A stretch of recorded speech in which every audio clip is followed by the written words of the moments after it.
Writers don't know where podia are, I guess. Good evening. Thank you for coming to the 9th annual Sentinel for Health Awards and panel discussion and award ceremony.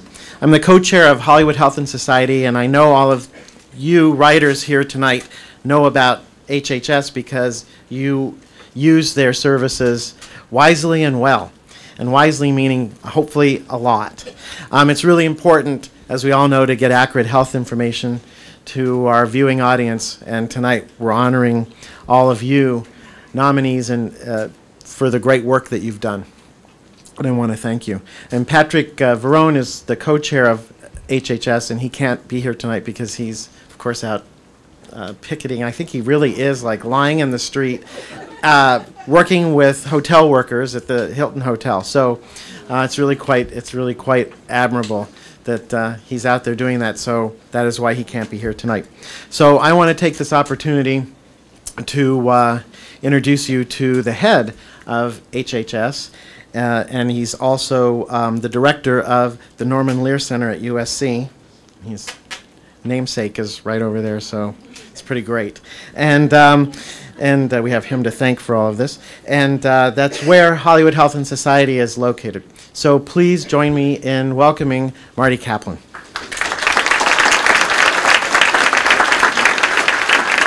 Thank you, and thank you, Neil, not only for introducing me, but for the work you do for our program. I want to do some quick recognitions of people here.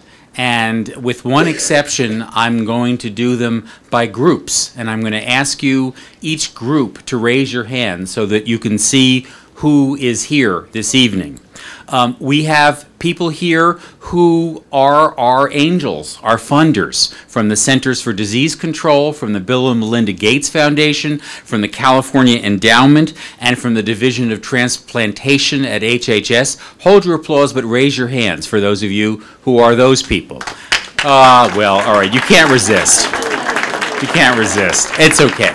But then don't wear it out, because there's more. We also, tonight is the Sentinel for Health Awards, we have judges for the Sentinels for Health Award who take very seriously their work and spend hours screening and hours in discussion. And I am told reliably that during the final judging this year, there was open weeping. Would the Sentinel judges please raise their hands?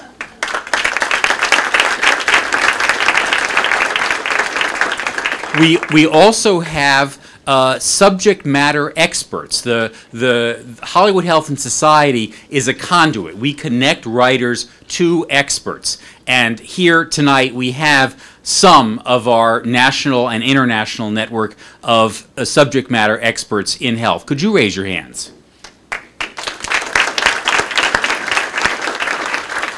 An event like this only happens when a lot of people work really hard for a long time to get it right. And all those people showing their commitment to you are, instead of taking your seats, they're standing over there. Please thank the staff of Hollywood Health and Society and the Lear Center.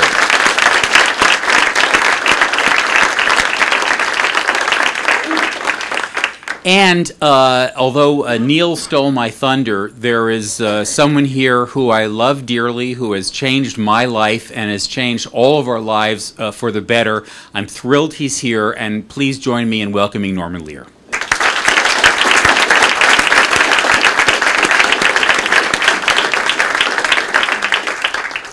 We're going to start tonight, as we always begin the Sentinel Awards, by giving a special prize. It's called the Everett Rogers Award, and it's for a pioneer in the field that we do now. Believe it or not, this is a field that's called entertainment education, and you are all, besides top members of the entertainment industry, making sure that the people who employ you are making huge amounts of money. You are also educating the public by doing what you do in an accurate way.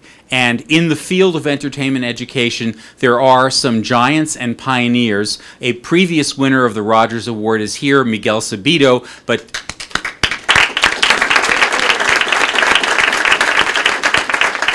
and to introduce the award winner of this year, I'm going to introduce to you a member of both the Annenberg School faculty and the Keck School of Medicine faculty, a former dean of the Annenberg School. Please welcome Peter Clark.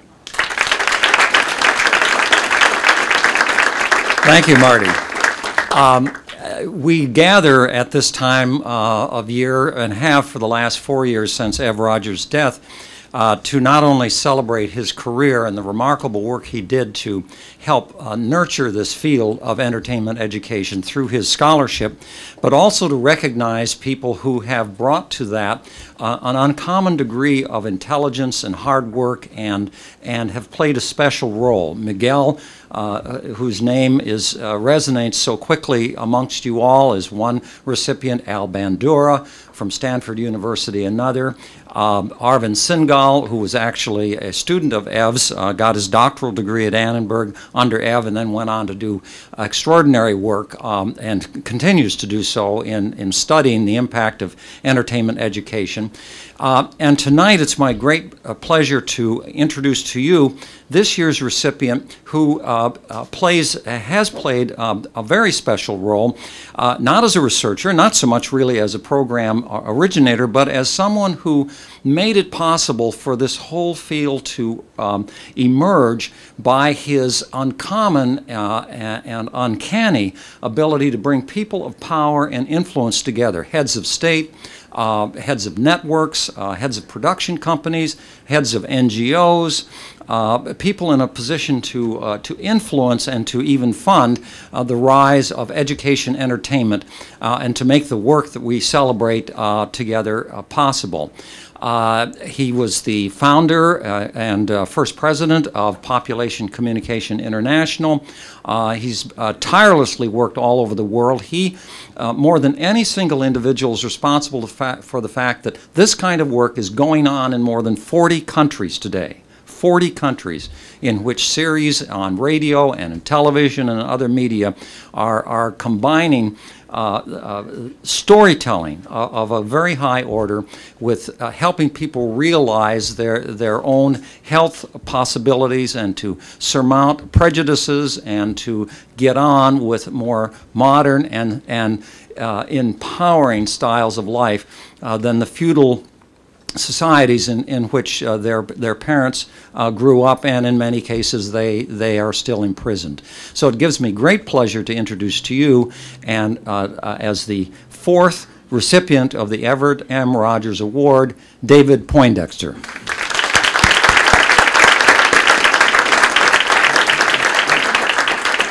Thank you, Peter.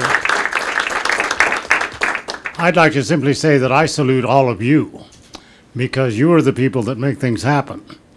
And I started learning that. I first encountered Norman Lear after the whole of America had encountered him 36 years ago. And I learned a great deal. And at the table where I sit, there are two outstanding geniuses in television, production, entertainment, education. One is Norman Lear and the other is Miguel Sabido, who you already met. I simply want to salute you and thank the Lear Center and the Annenberg School for this award, and to urge you to keep doing everything you're doing and keep on doing it even better. Thank you.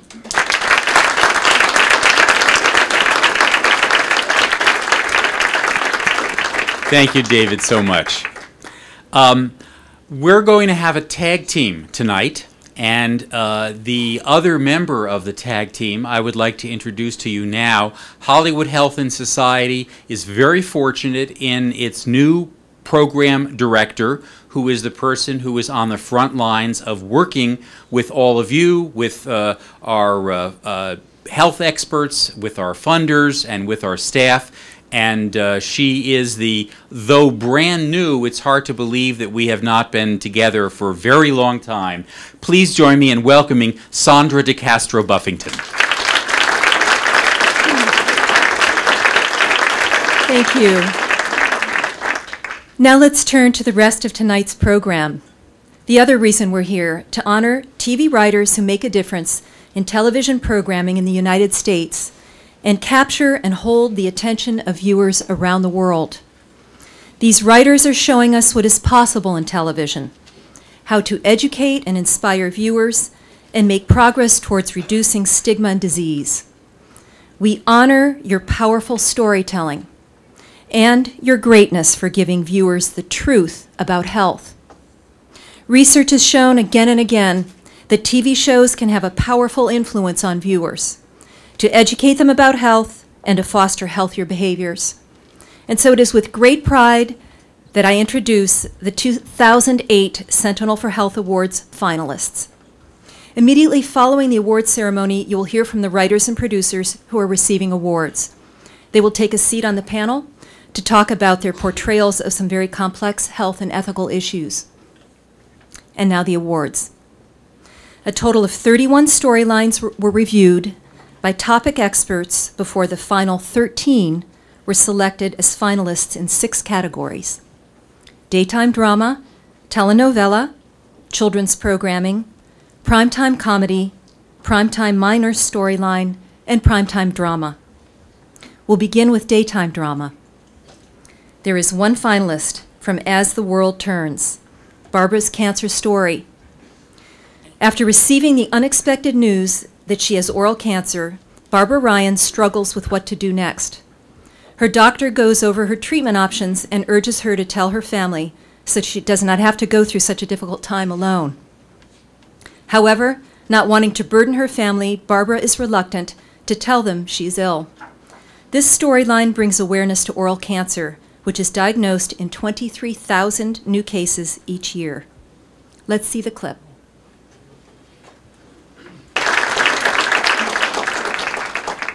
I am pleased to honor As the World Turns in our daytime category.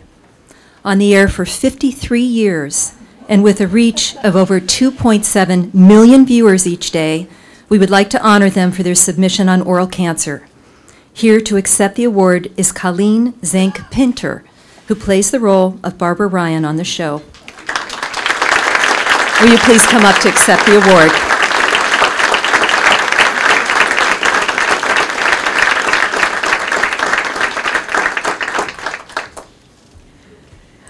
It's an honor to stand before you as probably, I'm looking around, maybe one of the only actors in the room, because we rely on your words for what we do. Excuse me. I stand before you as someone who was diagnosed with oral cancer 18 months ago. That's my story that I'm playing on the air. As an actor, I brought this to my executive producer and said, "What do you think?" And he said, "I think we can really educate a lot of people out there about this very devastating form of cancer." And so that's what we've been doing. And in January of this year, my character was diagnosed with oral cancer. Her treatment was different than my own because we couldn't really show what I went through in a dramatic fashion. And so she's a character living with cancer, as I am an actor living with cancer. And I am thrilled that the HHS exists, because all I'm trying to do now is get the word out, just like all of you are in the stories that you are writing every day. Thank you very much.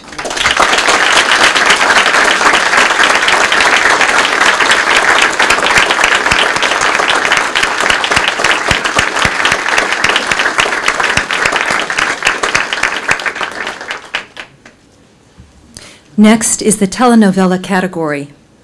We have one finalist. This construction safety storyline is from the telenovela Pecados Ajenos. Ramon's pregnant girlfriend, Terry, starts working in a construction site, the same site he does, because it's her only option as an illegal alien. Since she does not speak English, she does not understand the safety briefing, but continues to work anyway. Even after Ramon tells her she must follow the safety procedures, she ignores his advice in order to save time and climbs up on an unsecured ladder. Unfortunately, she falls off the ladder and loses her baby. After Terry's fall, the foreman informs the construction workers that Terry is entitled to a safe work environment, whether or not she is a legal resident of the United States. Let's watch the clip.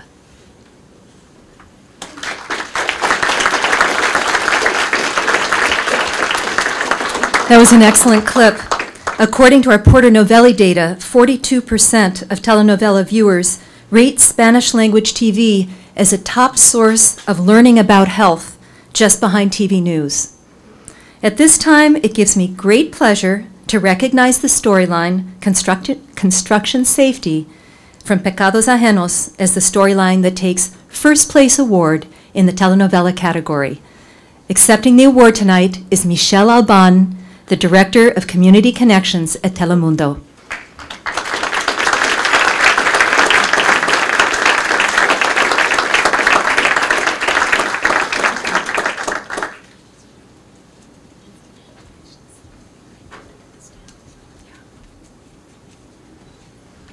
I want to thank you. Okay. As Colleen warned you, I'm not an actress, so I don't know. I have my lines written here. But as part of Telemundo's mission to inform, educate, and entertain U.S. Hispanics, we're very proud to take this award. We want to thank Eric Vaughn, the writer. He was amazing. He was fantastic and very receptive in writing the storyline. And we'd also like to thank the Center to Protect Workers' Rights for mostly their patience with us and our writers, and their invaluable advice and support. And as always, our partnership with Hollywood Health and Society, we really couldn't do it without them. So thank you very much.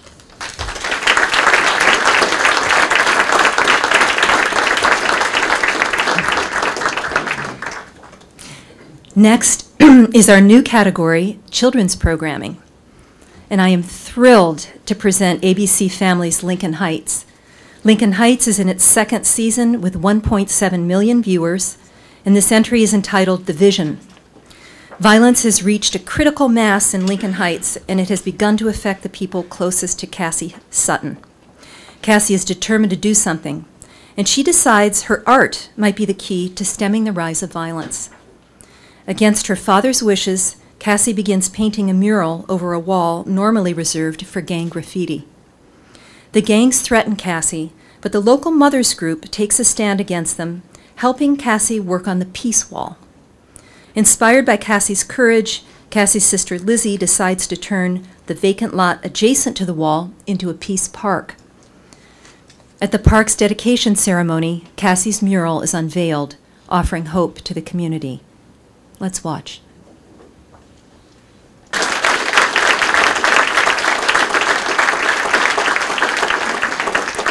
Now I'm pleased to present the first place award to Lincoln Heights for the Vision.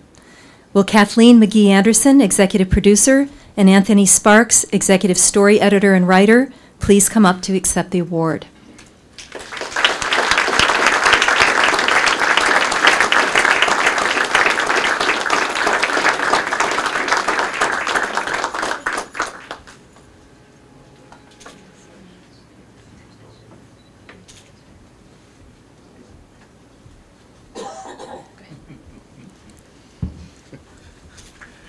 Hi.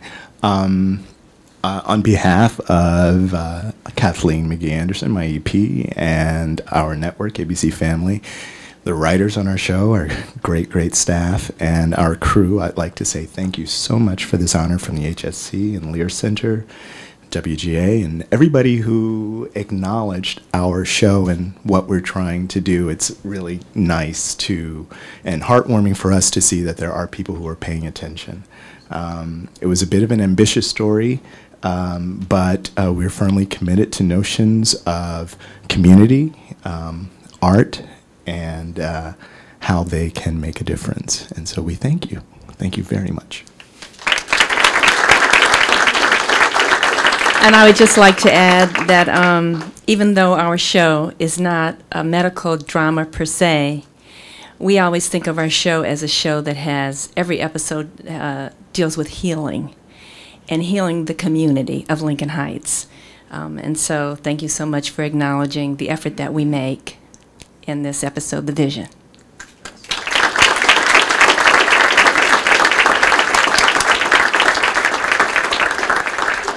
You may be wondering who is playing Vanna White for us. This is Demetrius Parker, our program officer at the Centers for Disease Control. We're now in our 8th year of funding from the CDC, so you paid for those trophies. I'm now pleased to present the primetime comedy category. This year we have 2 finalists from the television show Desperate Housewives. Desperate Housewives is watched by 18.2 million viewers. And the entries for this year are, first, Lynette's cancer. Lynette is keeping her cancer a secret and trying to live her life as usual. But when another mother hounds her about not doing her share for a school gala, she has no choice but to take off her wig and declare, "I have cancer." While Lynette battles cancer, her friends try to make the treatment process as fun for her as possible. So Gabby holds a chemo party. Months continue to go by, and Lynette is keeping up with her chemo sessions. Tired of always delivering bad news, Lynette's doctor arrives at her house to deliver the good news. She's cancer-free. This storyline shows the ups and downs in the life of battling cancer.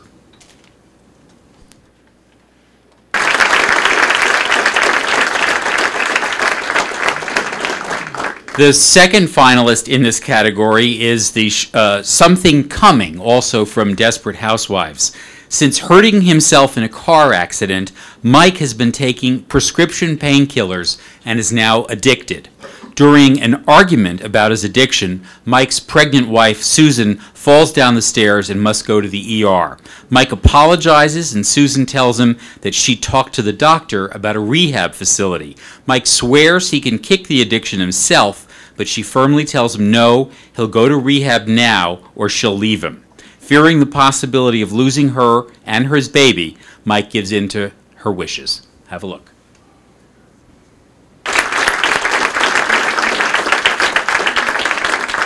And so, in our primetime comedy category, we're pleased to present second place award for Desperate Housewives' Something Coming episode, and the first place award, also to Desperate Housewives, for Lynette's cancer. Here to accept both awards, Jordan Nardino, story editor.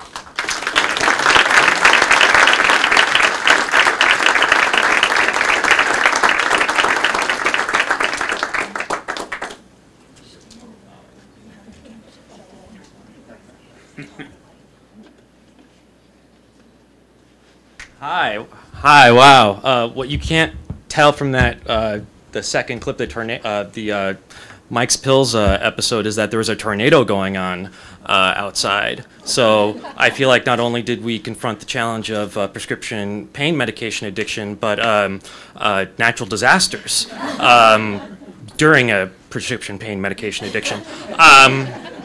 When we wrote both these storylines, the first place we went was the HHS, and it's just so nice to see that we did a good job. So thanks a lot.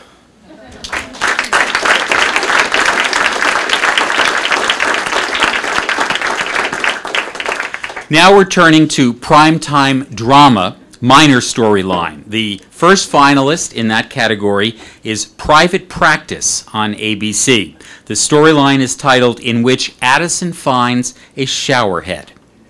Now this is a little complex, and I'm only going to tell you a little bit of setup, and you'll just have to follow along with the clip.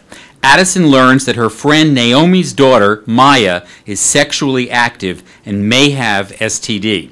Caught between the binds of patient-provider confidentiality and informing her friend, Addison soon learns that Maya does not have an STD, and it is in fact Maya's friend who is sexually active and has gonorrhea. Let's see the clip.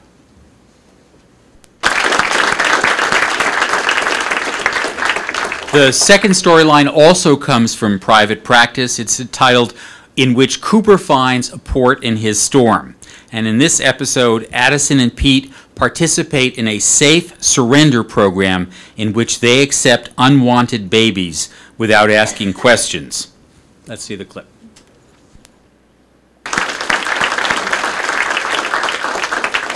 The third finalist in this category is from Grey's Anatomy.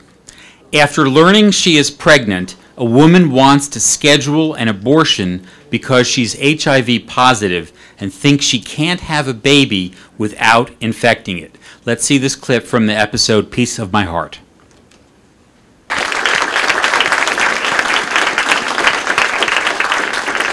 I think you can see why there was weeping in the judges judging. At this time, I'd like to recognize the third place winner, Piece of My Heart from Grey's Anatomy. Stacey McKee, producer at Grey's Anatomy, is here to accept the award.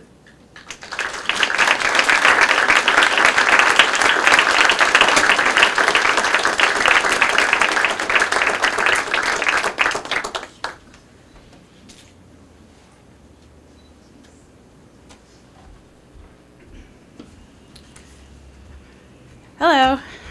I'm very short here. Thank you. This is really tremendous. Probably you don't know this, but Grey's partnered with Kaiser Family Foundation for this episode. We were partnering with them to conduct a survey, actually, to find out how much information public viewers ascertain from television that they watch.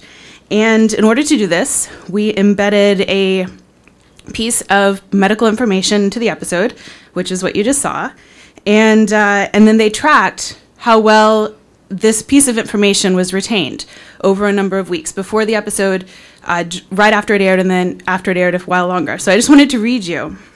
We just got all the results of the survey. I just wanted to read you one of the questions that was asked, and then the percentage of people that retained the information. This is what was asked. As far as you know, if a woman who is HIV positive becomes pregnant and receives proper treatment, what is the chance that she will give birth to a healthy baby? In other words, a baby that's not infected with HIV. The percent of viewers who said that there's a 90% chance that she'll have a healthy baby before the episode aired was 15%. That's 1-5. 1 week after the episode aired, 61%. 6 weeks after it aired, 45%. Which is pretty remarkable. So, anyway, I'm really proud to have been a part of this episode. I want to thank everyone that was involved in making it. Hollywood Health and Society, tremendous help, and the Kaiser Family Foundation. Thank you so much.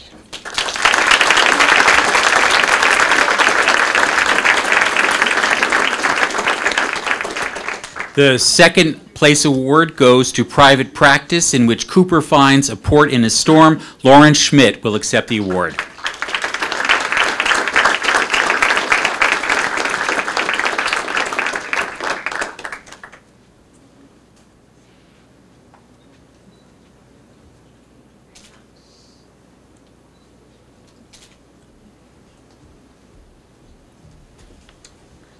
Hi, everyone. I'm a terrible public speaker. It's why I'm a writer.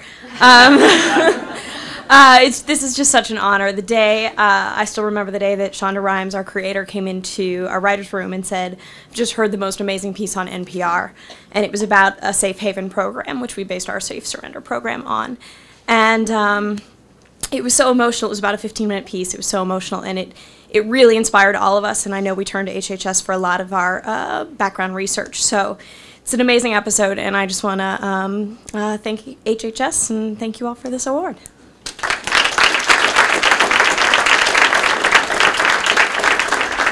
And the first place award for Primetime Minor Storyline goes to Private Practice again, for In Which Addison Finds a Showerhead. Accepting the award is the Director of Medical Research, Elizabeth Klavitter.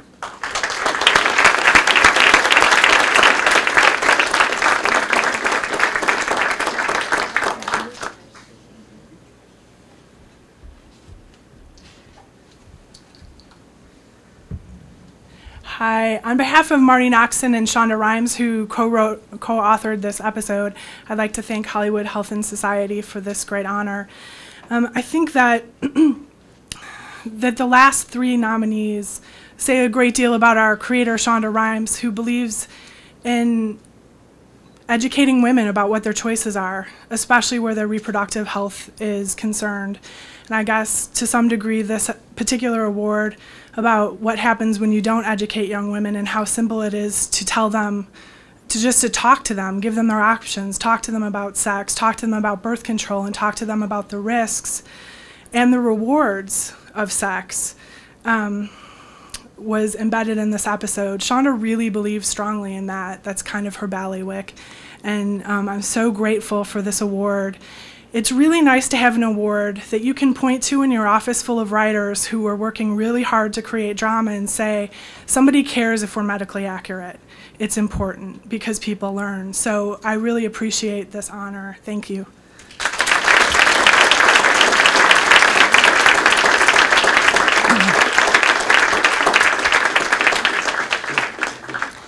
Our final category this evening is Primetime Drama. We have 5 excellent finalists. We'll start out with House. This Fox network show reaches 16.7 million viewers. The storyline is called The Right Stuff. During the surgery of a very secretive patient, Greta, whose diagnosis remains a mystery to House and his staff, the team finds cysts on her lungs. I'm going to let you see how this plays out, and I'm not going to tell you what the diagnosis is, so let's watch the clip.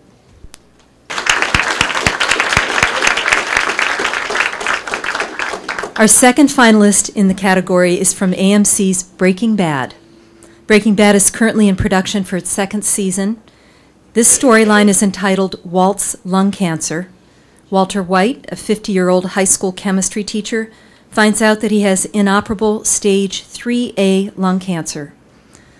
Although unwilling to expose his family to the very real financial consequences of cancer treatment, Walt ultimately agrees to costly rounds of chemotherapy and radiation. Let's take a look.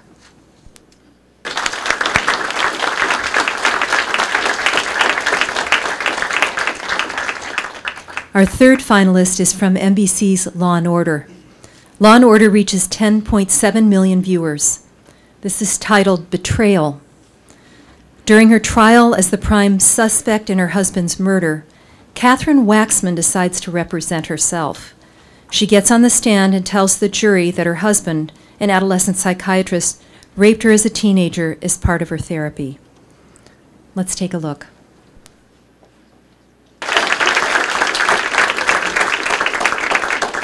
The fourth storyline is from the CBS show Without a Trace, with 13.3 million viewers. The episode is titled A Bend in the Road.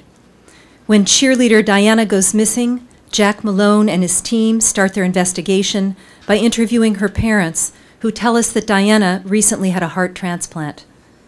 Let's take a look.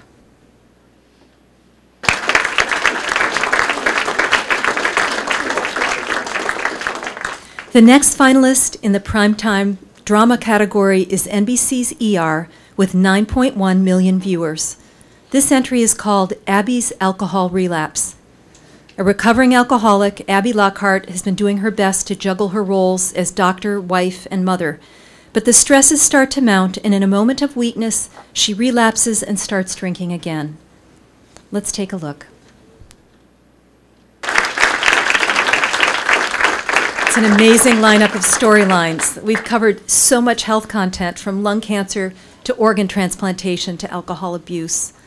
I'm very pleased to announce 3 finalists in the primetime drama category.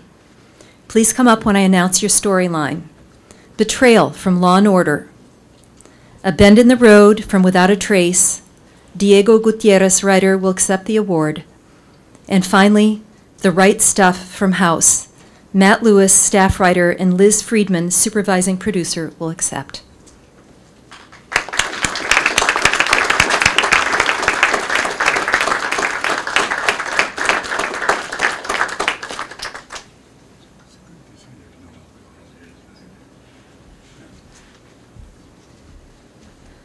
And to think, before this episode of House, no one knew about Von Hippel, whatever it was. Thank you. Both of them, all of them. On behalf of the writers of this episode, Doris Egan and Leonard Dick, we accept this, and thank you to HHS for all their help with this storyline and all the ones that we do all year long. We couldn't do it without you. And thank you for trying to keep us honest. Thank you.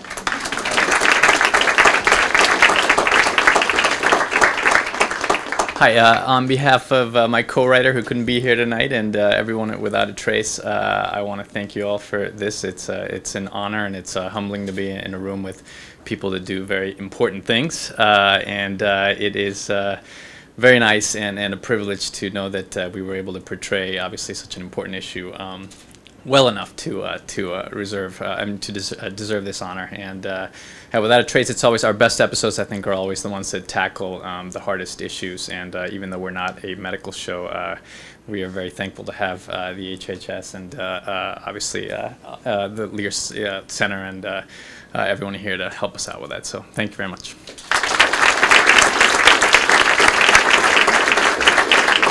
And the writers from Law & Order could not make it here tonight, so I will read their acceptance speech.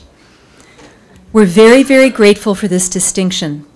Our hope with this episode was twofold: to illustrate that there really is no such thing as consent in relationships between adults and minor children. The scars from such relationships are enduring and long, and, in this fact-based case, terribly tragic. We also wanted to illustrate the way in which the successes of psychopharmacology for teens run the risk of obscuring the benefits of more traditional and time-consuming and expensive talk-based therapies. While these drugs are life-changing for kids who need them, we hope they will not completely replace talk therapy as an option for young people in duress. Thank you so much for singling out our episode in a field of great television. And now, the second place award for primetime drama goes to the storyline Abby's Alcohol Relapse from ER. Shannon Goss, story editor, will accept at this time.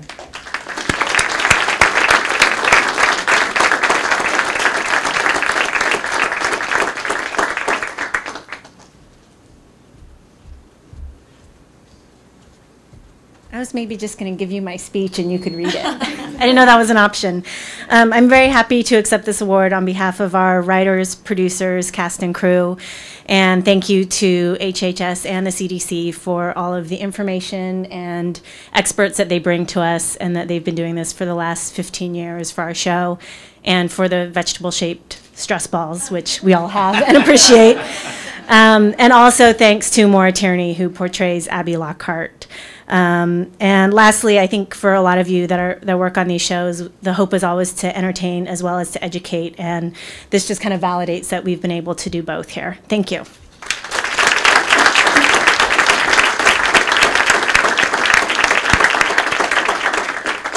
And the first place award for primetime drama for the 2008 Sentinel for Health Awards goes to Breaking Bad for their storyline, Walt's Lung Cancer. Vince Gilligan, executive producer, will you please come up to accept the award?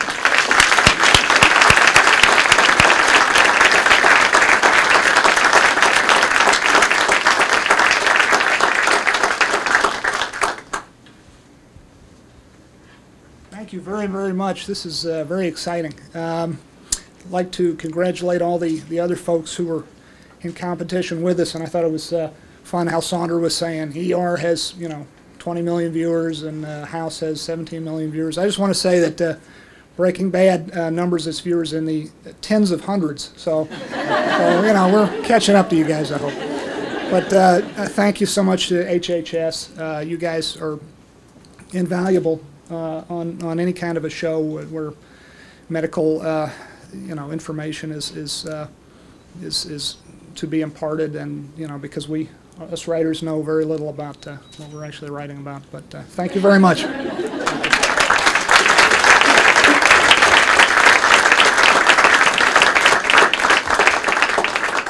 I'd like to ask the shows that won to send their representatives up to take chairs here, and I'm going to explain what's going to happen.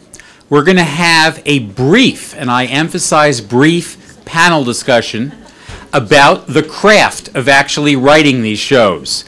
I know that Hollywood goes to bed early, and I also know that a lot of people have TiVo'd the vice presidential debate.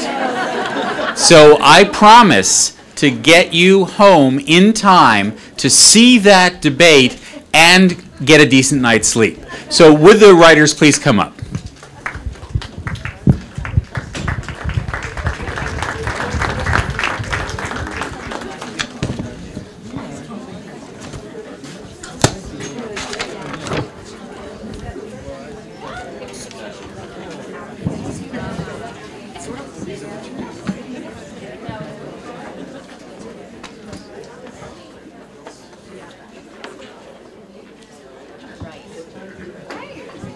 cards coming out. Hi,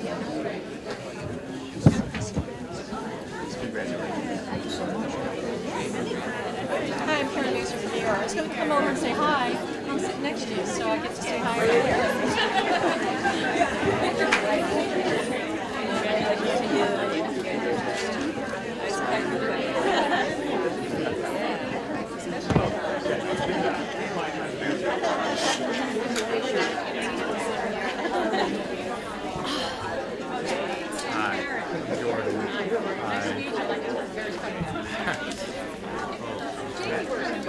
Jamie, of course, yeah.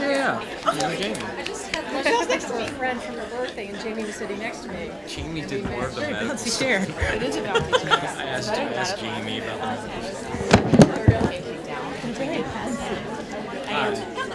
No, it's the chairs. You were very bouncy chair. Hi, you all right? No, just drive in today. Yeah, I just drove in. Someone's a very tight budget. To drive. Excellent. Very silly. So I'd like one of the big themes tonight is the issue of accuracy and the entertainment imperative of all your shows. And I'm going to ask, and anyone, please feel free to jump in and answer. Was there ever, in the course of working on this episode or other episodes of your shows, in the capacities that you work on them, were you tempted to take a shortcut, not be accurate, make something up? After all, probably only a few people would know. It might not make a difference, maybe. Did you ever consider not bothering for the sake of an entertainment value?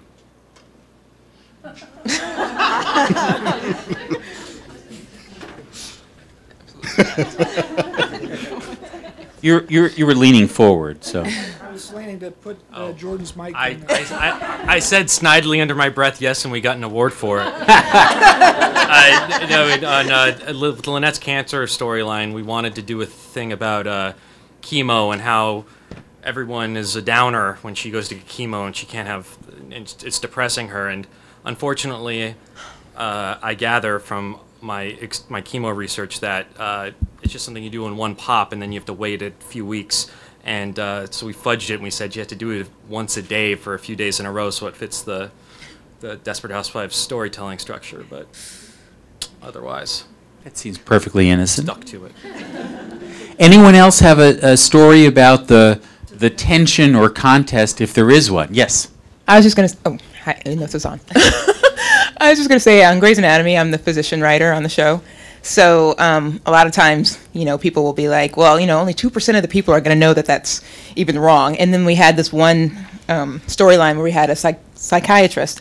One of our executive producers is very into the art of psychiatry, and she got very mad about, how we were going to tell the story of the psychiatry story. And I'm like, see? 2% of the people will know that that's wrong. And she was like, oh, I get it. After 5 years of me fighting for that 2% of people that will know, we finally we reached an impasse now where we know, it's very important, and that 2% of people is important. But, we also know that we compress things, like he was saying, we compress time to fit into our one-day structure of, say, a 6-month process of surgery will fit into one day. And that's perfectly reasonable. Anyone want to take a stab at that one? Actually, I'll jump in. On Lincoln Heights, we had this idea that we wanted to do a show. It originally started out as an idea about I don't know if you guys remember, maybe about a year or two ago, there was a lot going on in South or East LA about a garden. And there were, I think Daryl Hannah went up a tree and or something like that. And so we had the idea of like, wow, this is really this community-based idea and something that falls very naturally within the world of our show. What you didn't see in the clips is that there was a whole lot of violence that was happening around one of our lead characters going to try and reclaim that space. And so the question was, is this realistic? towards towards is it realistic that an artist could it sounds kind of very granola, right? And but the fact is, as you saw in one of the clips there, is that there are people out there who have trying to make the health of the community better, who have really, really embraced the arts. And so that was a little piece of the clip that you saw there. And it just helped us, be much more confident in telling that story, I would say. Do any of you worry about being preachy in getting across the messages in the show? Is that a precipice you have to pull away from time to time? I have a story. I'm not a writer, but I work with all my writers, and I'm the one who presents the stories to my writers, and we kind of work on it. And with that construction storyline, it took 2 years, and it took 2 years to do. And it's because we had this, every time we would start with the novella, I would say, I have a great idea that we can incorporate into the novella. And they'd be like, oh, that's fantastic. What is it? And I go, a construction safety storyline. And they're like, okay, great. And we would try, and they would actually write it. And some writers really don't get it. They don't understand the value, or they're like, there's no way. I can't work with this. I can't make it dramatic enough. And thankfully, we had Eric Vaughn there, and he got it right away, and he said, I got it, and I can write this. So thankfully, there are some great writers out there like you. Anyone else on the topic of the risks, dangers, or enticements of sending a message? What Shannon Goss had said on ER, the first goal that we have is to entertain. So, and you don't really want to get preachy, but if you can get information out that helps people through the storyline and helps people, that's great. So it's kind of funny because when we're in the writer's room, we have Zoanne's on Grey's. We have 2 writers on our shows who are also ER doctors. And we'll come up with things as civilian, well, can't this happen? Can't this happen? And they just kind of laugh at us because we kind of, this would happen, wouldn't it? We all feel like we're doctors, and they're like, I feel like I could deliver a baby now or do a thoracotomy or something with this pen. So they always keep us grounded in what is really what can happen. You can't do that. We can't show that. That surgery would take 6 months. We can't really fudge that. Sometimes our lab results and blood tests comes back really fast, and that doesn't happen in real ERs. Or our people get from the waiting room into our ER. So that's kind of how we fudge it on the show. Yeah, on a House, you can't really, the good news is if you have a character make a statement about an issue, House is going to mock them so savagely, which is a little like what happens to you as a writer when you pitch that to David Shore. So it gives you it's the odd thing of that you get to present an issue that it's always dangerous in a way when you write about something you really care about on our show, is that you're going to get to present it, but you're also going to have to make merciless fun of the people who really take that seriously, which I suppose the good side of that is that you do get to get it out there. You also have to be willing to take pot shots at, an earnest stance. The evening started off with an amazing bang when Colleen told us about the origin of the storyline in As the World Turns. I'm wondering, there are some of you whom I don't think had a chance to tell us where the stories came from in the episodes that won the awards tonight. So, any of you in that category?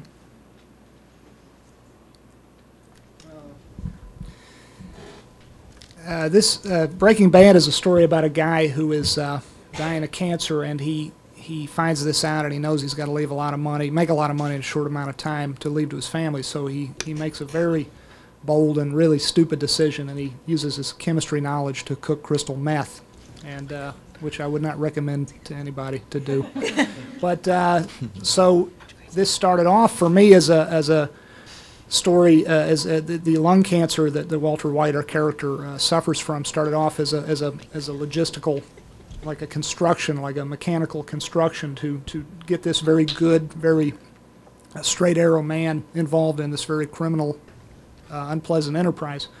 So it started off very sort of mechanically, but then after we started going into production, we shot our pilot, we were into our first season, my aunt got diagnosed with lung cancer and actually passed away from it within about 6 or 7 months. So it started off sort of as a sort of bloodless kind of a plot point for me, and then became very personal.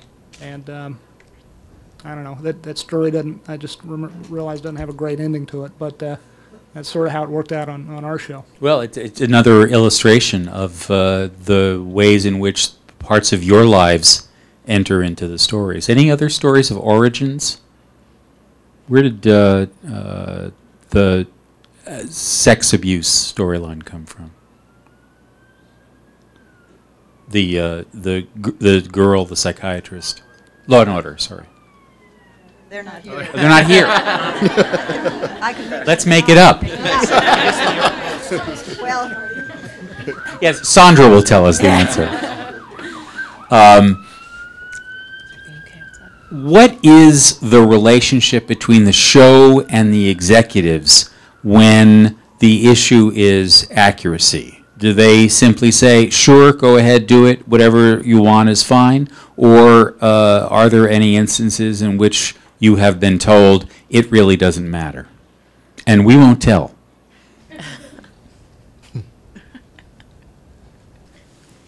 Well, I would say that in general, actually, our executives are very good about allowing us to explore whatever topics we're getting into and do it honestly. There have definitely been, there's a, one of the executives, and I won't name any names, likes to ask us what the special is on our show, which usually means something saucy, something sexy, something, you know, maybe not so realistic, but to make the show more dramatic. And, you know, with this particular episode, when we first started getting into the issue of heart transplants, we kept finding that, you know, a greater percentage of heart transplants really don't happen with, you know, young people. They tend to happen with people of a more advanced age. And there were a lot of very interesting issues that we wanted to tackle with perhaps what the greater percentage of heart donors and heart recipients would be.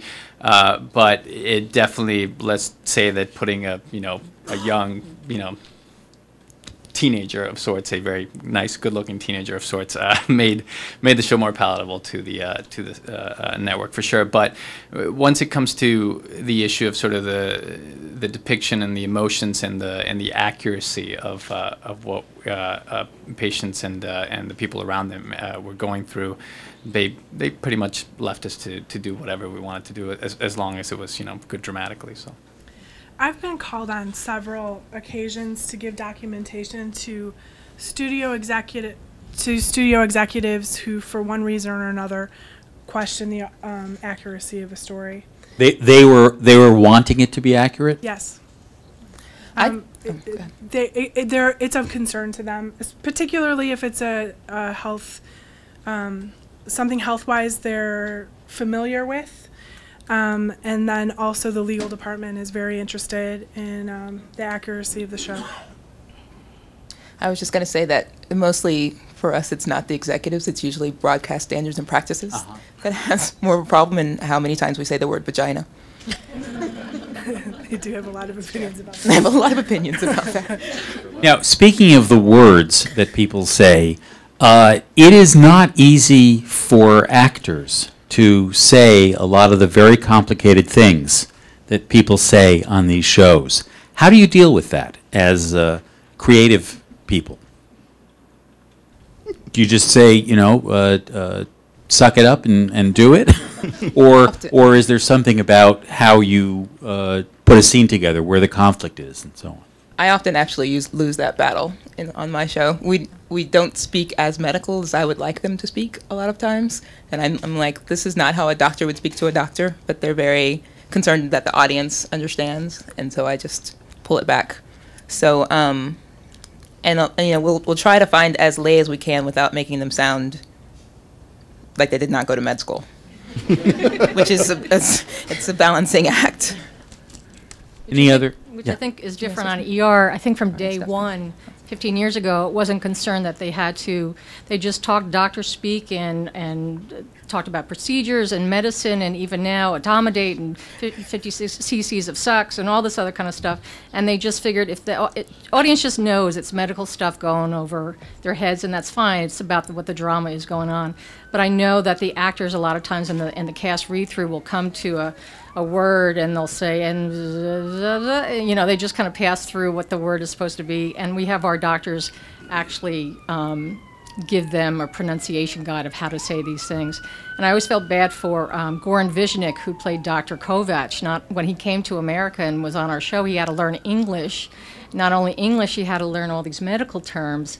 So it was a little difficult for him, and so people would speak into a microphone and a recorder and let him know how it's supposed to sound, but it's really kind of tough. I don't know how they do it. And they have to pretend they know what they're doing at the same time, which is hard to do. Acting with props. Yeah, you know. Any other comments on the challenge of writing dialogue that is technically accurate but almost impossible to perform? Colleen, did that issue ever arise in your performance? Well, I play a fashion designer on TV. Who's really the evil bitch mother from hell, so I don't get a lot of medical jargon to speak about. Though during all of my storyline, the way we worked it is I sat down with all of our writers and our team, and I took them through every phase of what I went through. So they had my story to then draw from, and then we changed, as I said, we changed the treatment. But daytime is so different from nighttime. I mean, we're on 5 hours a week, 52 weeks a year. So you have a different way of telling story. And I think so many times, because we have so many more hours on the air, we can get much more in-depth with our stories. And daytime's always been an area where medical issues have been told from the very beginning. We were always at the forefront of current issues, whether they were medical or social. And my story is just another one that we have told over the years, and I think we've done a pretty good job overall in the daytime community in being able to tell medical stories that are fairly accurate. I know that at least mine was, because I was damn well sure it was going to be. And I know I'm sitting here with a bunch of writers, but if something was wrong in the dialogue, I might tweak it a bit. But I think we're very concerned about the accuracy that's out there. Do any of you hear from your audiences and fans about how the stories they are watching has an impact on their lives or relates to something in their own lives? I'll speak to that because I get fan mail. The mail I got was overwhelming from people who either had never heard of oral cancer, never knew how simple it was just to go into your dentist. It takes I'm going to do my PSA now. 5 minutes screening. 5 minutes screening. Don't even have to take your clothes off. You know, hello men and women. I mean, that's a pretty nice kind of screening to have. But the point is, there were the overwhelming response, both with snail mail, email, blogs, message boards. It was amazing how many people went, uh-oh, there's a light bulb there that went on. And not only the get well wishes I got from people, but the people who said, I just want you to know I went to the dentist. I just want you to know. And it did for me what I wanted the story to do. It was to reach out to people and have a light bulb go on. Any other stories about feedback? We, on Lincoln Heights, on our website, what is it, the fan forum, the blog, we get quite a bit of feedback about some of the stories that we tell. One of the interesting things about our show and how it's positioned, which is kind of on a line that slips back and forth between having a heavy teen audience and also having a heavy adult audience, is that a large part of our audience is what we would call the millennial audience. And what's very interesting about the millennial audience, and a couple of people have written books about this, is how, and this allows us to do certain types of stories on Lincoln Heights, is that they're actually very, very interested in community. actually. There have been studies that have shown, and so we are allowed to make community a character on our show, and we are always looking for ways to dramatize that. You know, we don't walk on and, you know, with a sign as goes, and here's the community scene, you know. but you know, so our world is very heightened because we have to find a way for the community to take action. And it's really interesting to see, you know, people on our blog or our fan forum who sound like they're probably 15 or 16 years old, you know, talking about, yeah, you know, I was, you know, it's like, oh, you know, march those streets, you know. And so it's really kind of a great sort of hopeful element of that audience, and it allows us to tell those kinds of stories. So, Ann, you've been on the road a little bit, doing panels and talking about the way in which accurate information and your show interact. Where have you been? What's that been like? Oh, I haven't been on the road that much. I actually will speak at USC at these people's classes a lot. And with Sonny Fox, I went to his conference in Atlanta at Emory. Was that last year? God, it feels like so much longer ago. Yeah, before the strike, pre-strike and post-strike. But it's been, for me, just amazing, because my background, actually in college I was a communication studies major, and I did like a little pre-med on the side, and then went to med school. And then I got a public health degree after med school, after my residency, and got it in behavioral sciences, behavioral studies. So for me, this is the perfect mesh of, you know, all of my training through the years, and I just like to heighten that and be available when you need that. But what I was going to say actually is that from your last question, one of the stories that actually hits me the most is a story from Joe Sachs from ER, actually, because when one of their doctors had a brain tumor, apparently, like when he was getting re-diagnosed, he had his tongue deviated to the side, and somebody in Texas or something also had noticed that that was happening to her, and her doctors had been blowing her off or something, and she went in and demanded that she get a CT, and she found that she had this huge brain tumor that apparently if she had gone 6 more weeks, she would have died. They handled it, she was well, and they've actually they brought her to LA, and she's done like walk-ons on ER, and she's alive and well to this day because of one storyline on ER. So that's just one person, but you know, if you can hit like one person, I think that's an amazing story. And another kind of ER connection that I have is when Lisa Zwerling, who's one of their physician writers, was trying to decide whether she was going to go do her fellowship or stay in TV writing, and she was mixed because she was like, oh, TV writing is so frivolous, and you know, I can go and save lives. And her, you know, kind of weighing of that, one of her professors or something said, you know, well, you know, you can reach maybe 5 people in your office, and they can tell 2 friends, and they can tell 2 friends. You go on ER with 20 million viewers. You've hit 20 million people with one public health issue. 20 million people, and it's like the study that we did with the Kaiser Foundation. We went from, 15% knowledge to 45% knowledge way afterwards. I think that's an amazing feat to be able to put in our belts, you know, and it kind of makes me okay with not having to go to the ER every day and save lives, because I feel like I'm saving more, even more this way, without the getting sued. Thanks for the plug. My guess is that some of you have stories to tell about the episodes that won, and that no question from me would elicit it, but you're holding on to those stories. And so I want to make sure that if anyone does have a good story that I don't know how to ask about, that any of you are welcome to answer. No. All right, you got nothing. Let me a last question, and it picks up a little bit off of what Zoanne was saying. You became writers or producers or television consultants for one set of motives, and I'm just curious what the journey is from where you began in terms of why you started in the business to where you are now, winning these amazing awards for what you've been doing, which is not necessarily about the entertainment content, although that's important. This is about the commitment to accuracy. And I'm just wondering, anyone tell about your journey?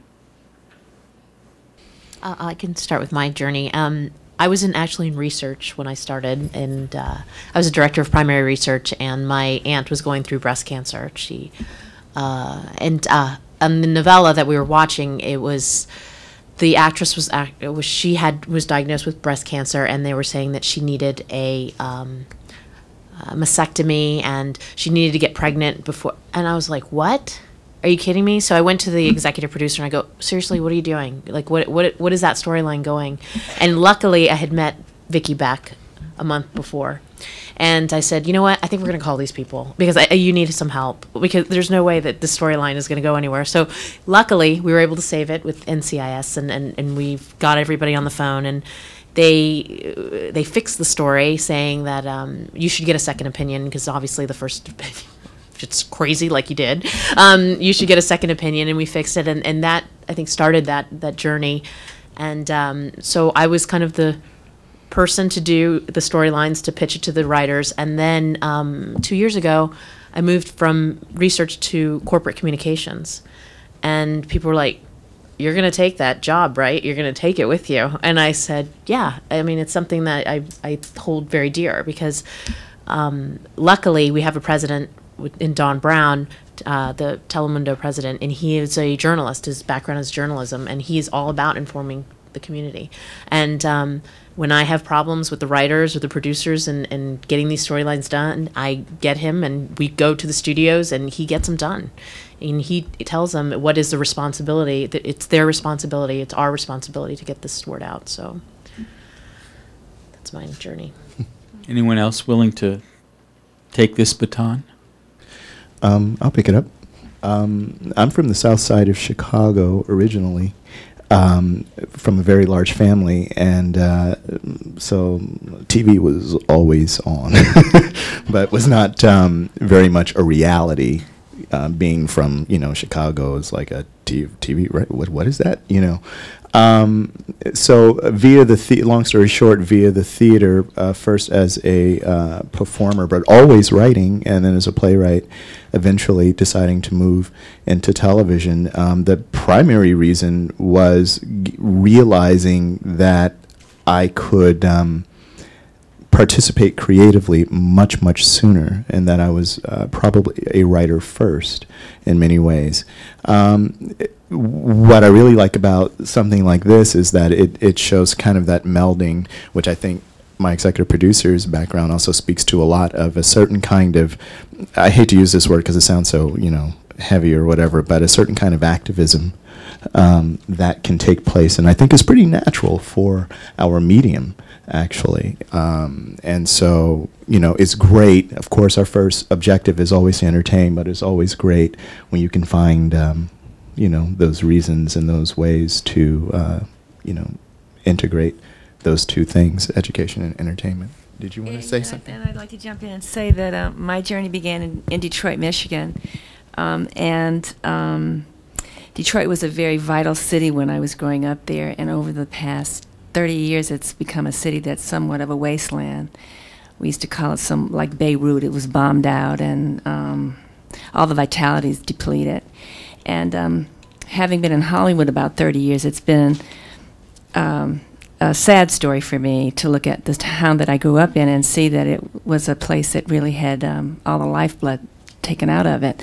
And here in Hollywood, I kept thinking, well, maybe I should go home. Maybe there's some real work that I should be doing in Detroit to try to help restore the city and take care and help the people there who I care so much about. And it's ironic, and it's also quite gratifying that now here in television land, I am doing a show called Lincoln Heights, which is in many ways mirrors the storyline that is happening in Detroit now.